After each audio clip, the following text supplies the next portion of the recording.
You're listening to the Bloomberg Opinion Podcast.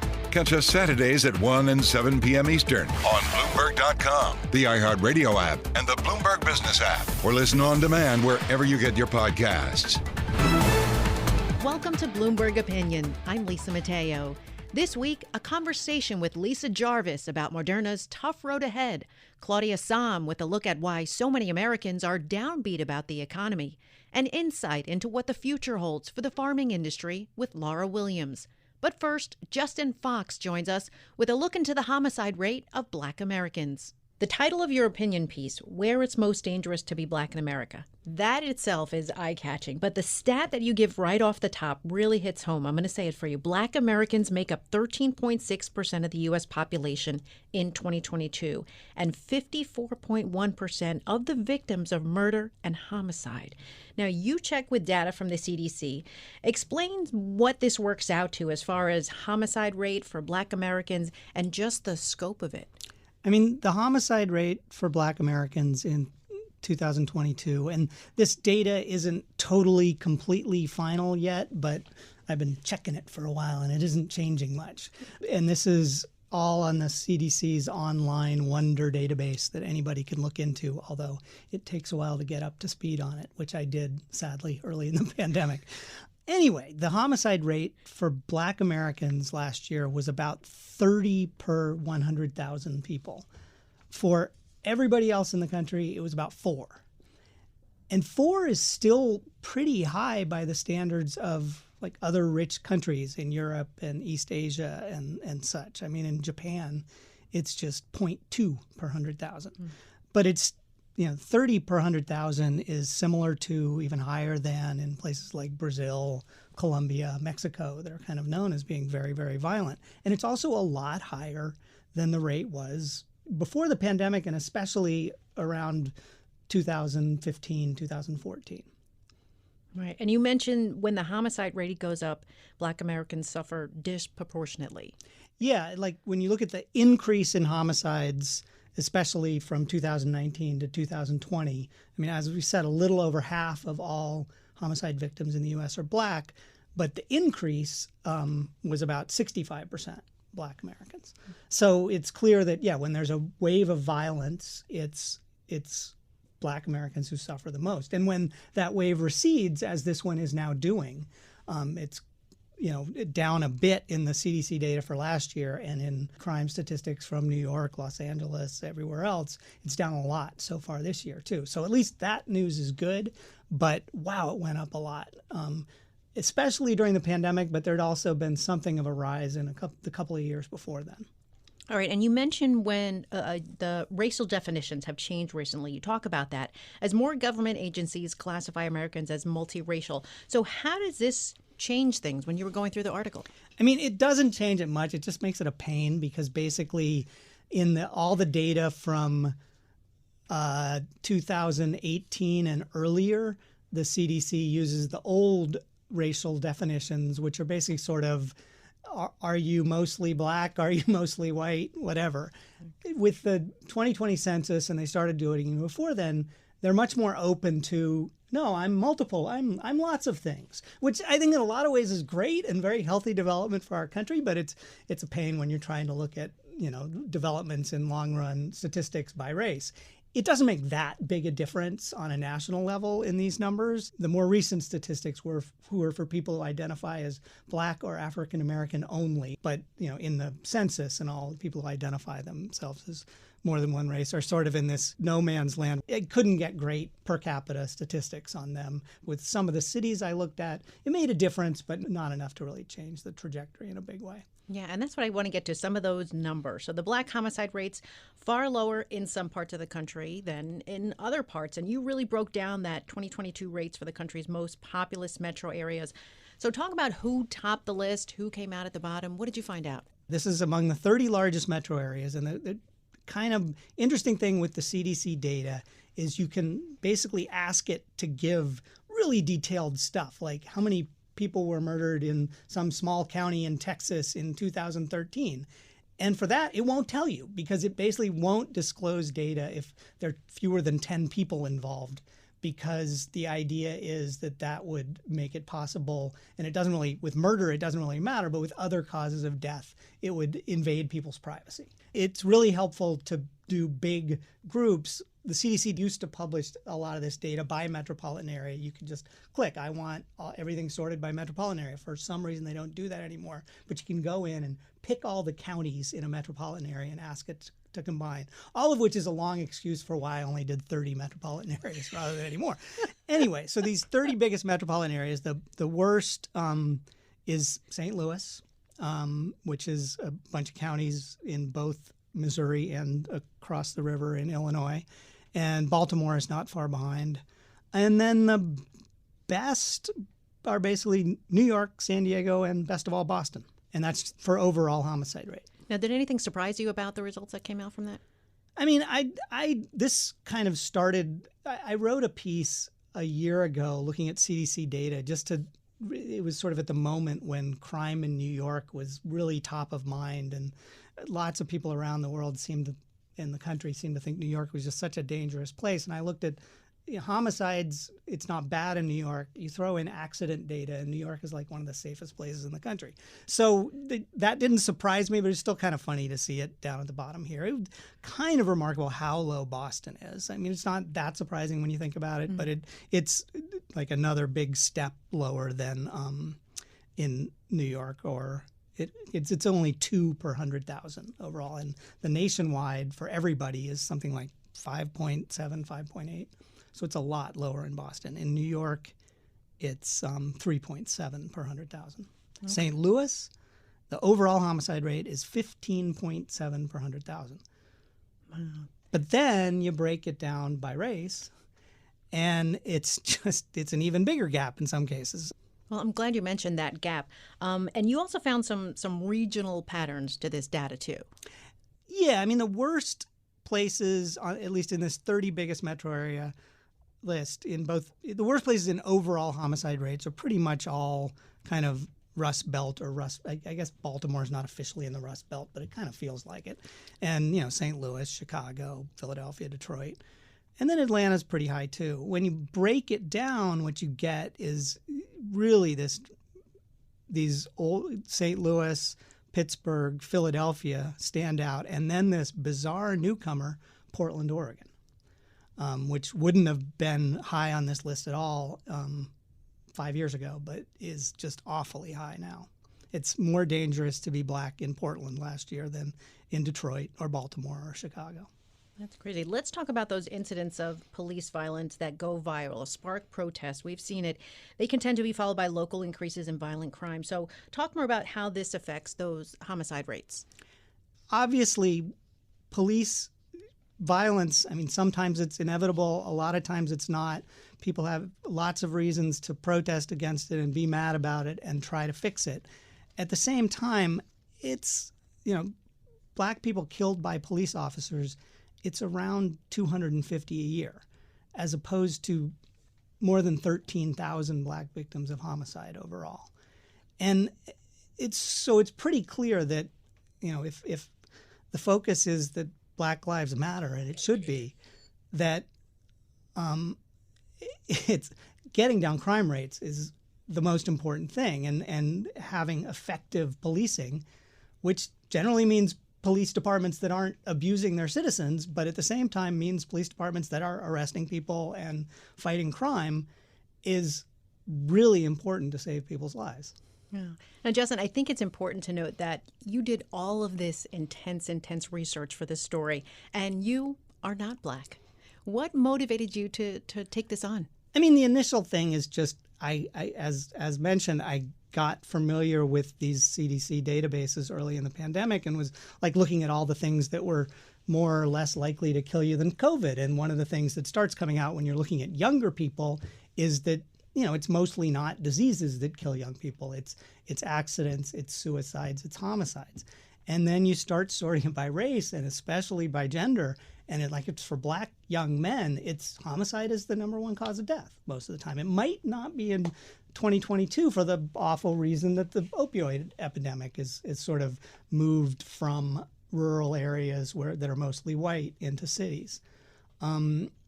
And so, I mean, that's the initial thing. It's just, this is this thing that I don't think gets enough attention. And then I do think it was this frustration with especially the mainstream media coverage of police violence and the Black Lives Matter movement that I just think has underplayed this sort of underlying reality that the biggest threat to young men's Black lives is not police, it's violence in their own communities.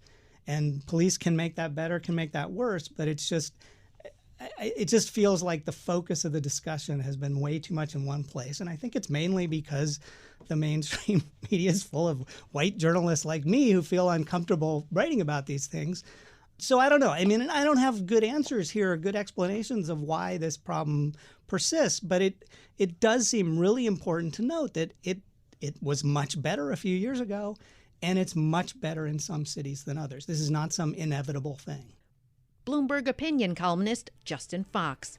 Coming up, we'll speak with columnist Lisa Jarvis about Moderna and vaccine development. This is Bloomberg Opinion.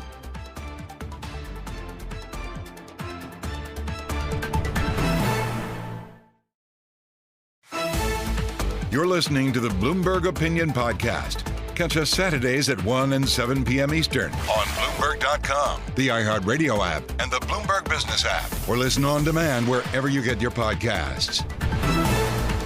You're listening to Bloomberg Opinion. I'm Lisa Mateo. Let's bring in opinion columnist Lisa Jarvis to get her thoughts on where Moderna stands among the competition as it expands into other infectious diseases. Moderna has had a tough road ahead of it. That's the feel from this opinion piece that you put together. Now, you mentioned that the company's biggest challenge has shifted from proving that its mRNA vaccines and products work to convincing the world that they offer something better than what's out there. I mean, how tough is that a sell? I think it's definitely a tougher sell than when they had this captive market with just, a vaccine from them and from Pfizer, and everyone was feeling very motivated to take it. But the products that they have coming up next, and, I'll just say it's impressive. They have 4 things that are likely to be on the market by 2025. If we're talking about a different biotech company, that might feel really impressive. But all of those things already have existing products. And so far what they've shown is what they can offer is something that's about the same as what's already out there. So they'll have an RSV vaccine, a flu vaccine, a vaccine that combines COVID and flu, to note that is novel. And then they'll have a next generation COVID vaccine. So, RSV and flu are really competitive markets. And so the question is, are they offering something better? Are the side effects worse for their vaccine? How do they convince people that they should choose their mRNA vaccine over, what already, we're all familiar with? Right. And you spoke with Moderna's CEO. I mean, does he like the progress that he's seeing? He definitely does. And, I think what they're trying to pitch to investors right now is that they're really transforming, and that they have a very full pipeline and that they're not going to be just a one product company. In fact, they have a platform that is delivering. Each of their phase 3s has been successful. So I have to give them credit for that. And they are going to be active in 3 areas: infectious diseases, cancer, and then rare diseases, which, that's a little further in the distance when we'll start to see products coming out of that. So, I think he's basically trying to convince everyone to be patient, to, that it's going to cost them some money to get these things to market. I think just the question is, how they adjust to a different reality than they've faced during COVID when it comes to marketing their products and showing that they have something that is better. Now, let's get into that money. So as Moderna moves into other infectious diseases that you were just talking about, it's facing a lot of competition, right? And they've been putting a lot of money into late stage clinical studies. Can the payoff of its transformation justify the cost? That really is the key question that they need to answer. I mean, they think yes, obviously. I think they're going to be putting, they said $25 billion in R&D between 2024 and 2028. That puts them in the same league just below Gilead Sciences, which obviously has been around for a lot longer and has a lot more successful products on the market. And so I think what they need to prove is that they can be the kind of marketing powerhouse that they're going to need to be to get these products out there and convince people that they're worthwhile. That there really is going to be demand for, say, a vaccine that combines COVID and flu. To me, that's the most unique thing that they've got going for them. And then I think last is their cancer vaccine. That could potentially be on the market by 2025. There's a lot of excitement around that. The kind of other issue they have is that right now it's very expensive to make these products, and so they need to get down that cost, so that that even if they are making a lot of money off of these vaccines, that there's actually a profit there. All right, let's get to the funding, because it really depends on the continuing sales of the vaccine. I mean, is the demand strong enough for the vaccine? They have no choice but to rely on Americans and people around the world wanting to roll up their sleeves for this new booster that, has recently become available, this updated shot to XBB. We know that last year, only 17% of people in the U.S. opted to get that shot. And so I think their hope is this is the first year that we're in an actual commercial market. They're the ones who are trying to get out there and get the word out that they've got this vaccine. It's not the government that's providing it.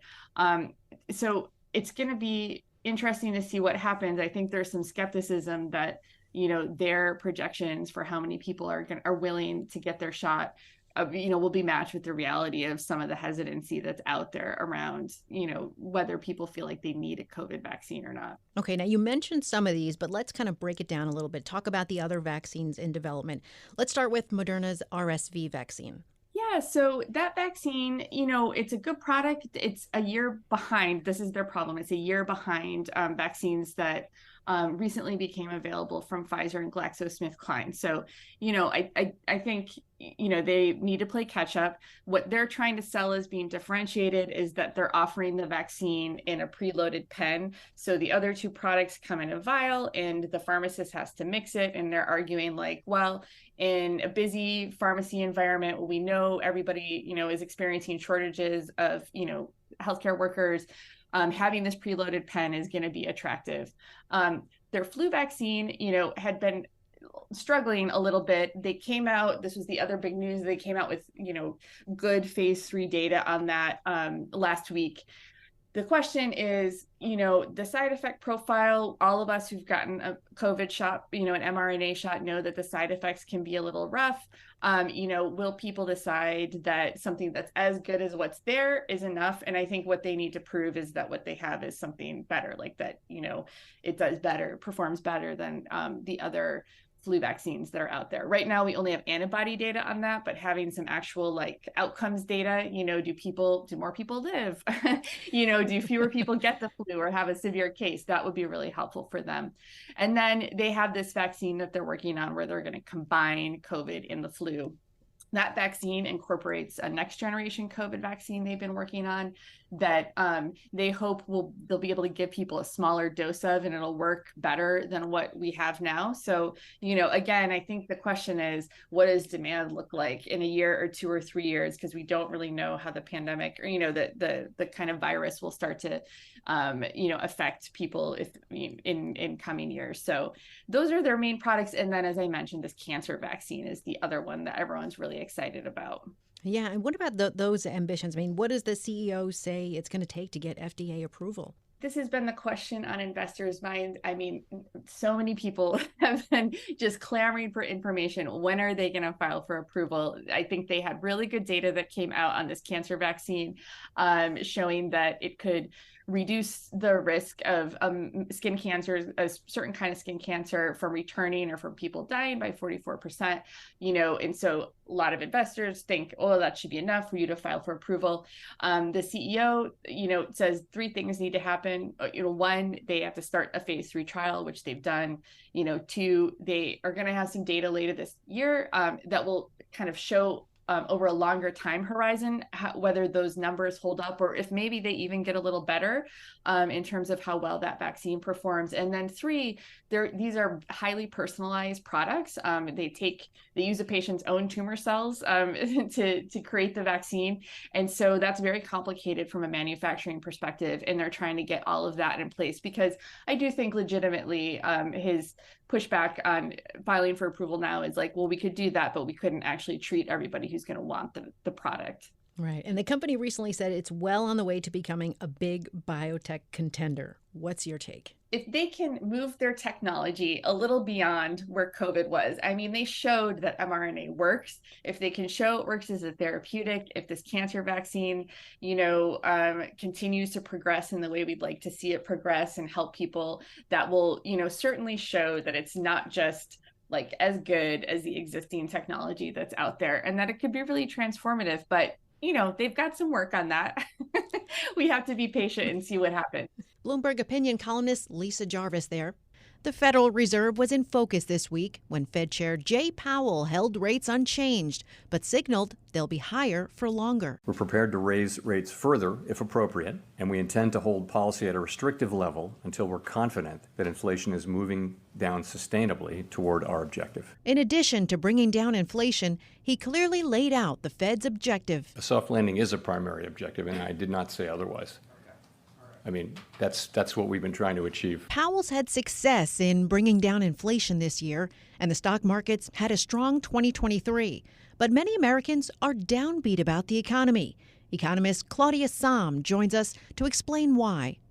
Inflation rates falling back toward more normal levels. We have the labor market. It's strong. It sounds like a good reason to be optimistic about the economy, right? But you're saying Americans are still gloomy. This is what you put in your opinion piece. Now, how bad is sentiment? Put it into perspective for us. Well, first of all, it is absolutely appropriate and understandable that people are gloomy, right? Inflation is high. Yes, the labor market is good, but inflation has been high, and it's been high too long. So then the question is, in some of the measures that we normally use to gauge overall sentiment, like across all people across the country, these have been really low, like lower than you would historically have happened, even if you take inflation into account, right? So this isn't saying people are overreacting to inflation. It's just saying they're reacting to inflation, and then there's more, right? And what's particularly notable about this, I mean, these sentiment go back to the 1948, right? So this is a long period of time to watch how their views about the economy change over time. And what's notable and what I write about is the fact that this gap, this unexpected gloom, extra gloom, it showed up about the same time the pandemic did. So we've had this for multiple years now. We haven't made up that lost ground. Now, dig into these consumer confidence surveys that we hear about. What do they ask people? There's a few different surveys, and they ask, the questions vary a little bit, but in general, they're asking people, how are you doing? Often the survey that I look at comes out of the University of Michigan. So it's like, how are you doing relative to a year ago? Is it a good time to go buy? And then forward-looking questions. How are your finances going to do in the next year? Get better, get worse? And then how do you think more the economy as a whole, how businesses are going to do in the next year, the next 5 years?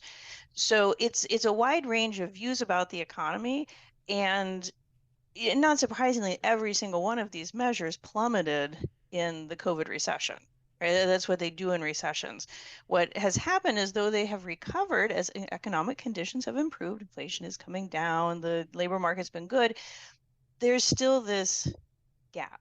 And it's one that going back decades and decades, we don't see this. Right. And so that's where it raises the question of, and to me, what's important when I do my work as an economist is not to say, oh, well, you people cheer up.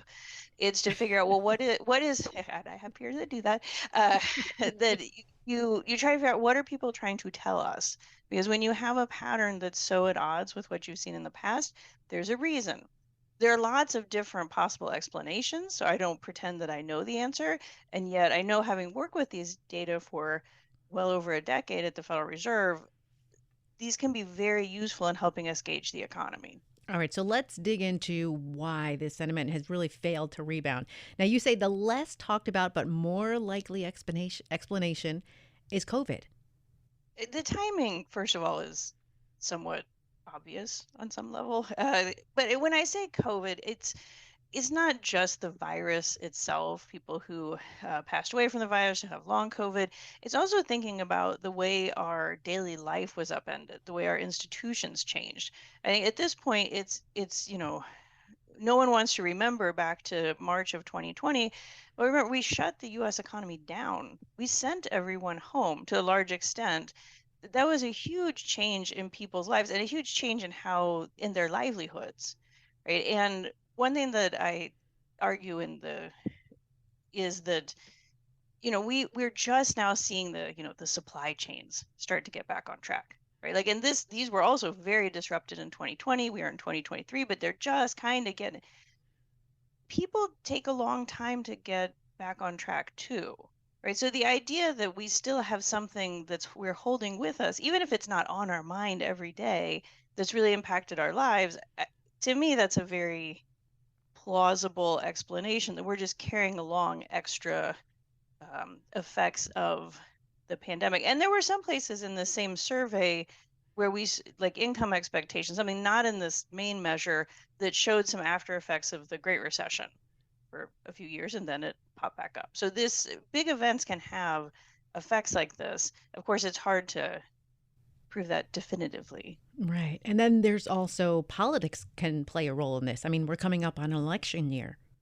One of the fascinating and maybe not surprising aspects in the survey, they have for some time now, not all the way back, but for some time, asked people about their political affiliation. And what you can see in the data are these views about the economy, own finances, future. They are very much tied with is your party in the White House? Right. And then so you'll see this big divide right now. Democrats are much more upbeat about, they have much higher sentiment than Republicans, but under President Trump, that was reversed. And in the last two election cycles, these are big gaps. Now, for the overall sentiment, that's what I'm looking at, and I argue why this is unlikely to be an explanation, is they're about the same size and magnitude. They're just flipping around. And the split in the population is pretty similar. So it's unlikely to tell us why we have this extra gap now. It is informative in thinking about how divergent the views are that we have at any one point in time about the economy. Right. And then on top of that, we have negative economic news story. The things people hear, as they're listening and watching TV and doing all that, that actually seems to be reversing a little bit, but it still has an impact, correct? The survey, and I think this is really helpful because you can do a lot of let's measure the media, let's put it on some kind of positive, negative scale. And yet you don't really what are people listening to, right? Like that's where it what kind of gets in the head. So the survey asked people about the economy. What economic news have you heard lately? And they will, is this positive? Is this negative? They ask about specifically what is this?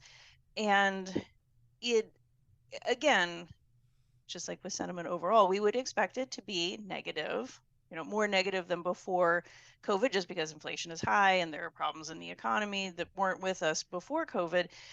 And but the news media, this balance between positive news and negative news has rebounded more. It's not back to before COVID levels. And it's also moved a lot more with the economic conditions. So it's a little harder to gauge with this one, but when you look at these responses from households about what they're hearing, it doesn't line up in the same way as when you ask them, what do you think about the economy in terms of the gloominess? So there could be a piece of it, but it's not that it noted, there's not a sign of a clear bias in what people say they have heard, that's setting aside what's out there in the news. Got it. Now, based on all that we've talked about, is the data still useful? Yes.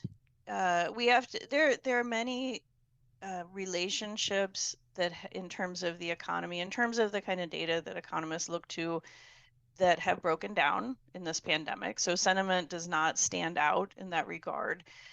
There is an argument that has been made that's well, if you look, we ask people and they're very gloomy, but if you look, consumers, they're spending, they're out there, and we should just look at their behavior.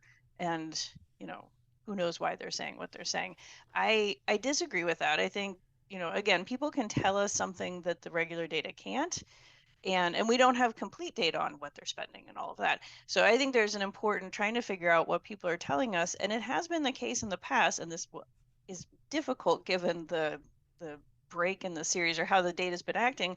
But the sentiment data in the past have been helpful in seeing a little bit around the corner in terms of a recession coming or a contraction. So potentially we can still get some signs from that. Claudia Sahm, thanks for joining us. Coming up, why most corn grown doesn't end up on our plates. Bloomberg's Lara Williams has a look into farming's climate-friendly future. And don't forget, we're available as a podcast on Apple, Spotify, or your favorite podcast platform. This is Bloomberg Opinion.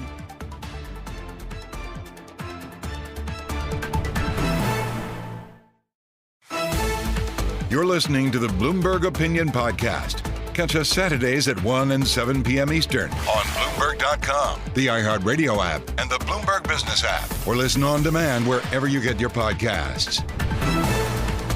You're listening to Bloomberg Opinion. I'm Lisa Mateo. What lies ahead for the future of farming? Bloomberg Opinion's Lara Williams joined in to talk about a problem with our global food systems. Lara, thank you for joining me. You start off your Bloomberg Opinion piece about farming's climate-friendly future by really setting the scene. Now, you say how our global food systems have become incredibly dysfunctional. What exactly do you mean by that? So what I mean is that loads of really healthy produce is getting diverted away from people's plates. So if you imagine a big American cornfield, I naively thought that lots of that food would end up on people's plates. But actually, 39% ends up being fed to livestock. 37% is used to produce ethanol for fuel. 14% is exported, and then it's just 10% of the corn which is eaten, and then half of that is a sweetener, so like high fructose corn syrup. So that's not a healthy way of eating. And it's also, so this isn't working for us. More than 820 million people lack sufficient food. Unhealthy diets now pose a greater risk of morbidity and mortality than unsafe sex, alcohol, drug, and tobacco use combined. And so it's not good for human health, but it's also not good for the planet. Food production contributes about a third of global greenhouse gas emissions. It's the way that we use pesticides and fertilizer and have changed the use of the land, have facilitated catastrophic declines in biodiversity. It really draws on fresh water, like uses 70% of the fresh water available worldwide. And, as the global population grows, it just at the moment seems like it's only going to get worse. So let's dig into this new study. It was published in the scientific journal PLOS Climate. Now, this looks into several elements that can combine to help reduce emissions.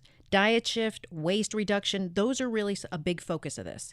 Yeah, exactly. And so I think the important thing to take away from this is the study was really about how to pull all the levers we have to create something that works much better. And actually, food production is one of the only industries where we could get to net negative emissions. So it's drawing down more carbon dioxide than it's emitting into the atmosphere. And that could be a really, really powerful thing moving forward in, helping offset other polluting industries and kind of, cleaning up the mess that we've made up there. Okay, there's the importance also production efficiency and technology too. Yeah, so basically, if you take a look at the non-tech interventions, and that's things like adopting a healthier flexitarian diet where you eat mainly plant-based foods and you can have still a little meat, and reducing food waste, that should halve global food emissions. That'd be a massive progress, but it can't actually take us to net zero, because if we're producing food, we're producing emissions at the moment.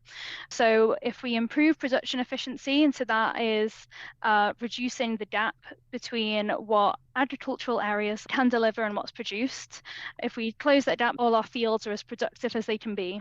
then also use these novel technologies. And so that can be things like, helping reduce emissions further by there's food additives you can give to cows to stop them burping up methane. There's also technology you can use to help farmland absorb atmospheric CO2. And if you use all four of these things together, you can reach negative emissions. But the trick is the second two, using those novel technologies, will really help us take it to the negative and net zero zone. Easier said than done. What challenges still exist for this? One important factor is that lots of these novel technologies are novel, they're really new. And so there's lots of knowledge gaps we need to address. We need to know about how much these things are going to cost. We need to know if they work at the huge scale that they'll need to. There's also obviously going to be, challenges in actually even convincing enough people to adopt a more flexitarian diet, because there's lots of personal and cultural reasons behind diet choices people make. There's challenges in every kind of zone, which is why we kind of need to use each of the four kind of methods to remove carbon from the food production, because we'll get the max benefits without putting all our eggs in one basket. Bloomberg Opinion's Lara Williams there. Well, that does it for this week's Opinion. We're produced by Eric Malo. Stay with us. Today's top stories and global business headlines are coming up right now.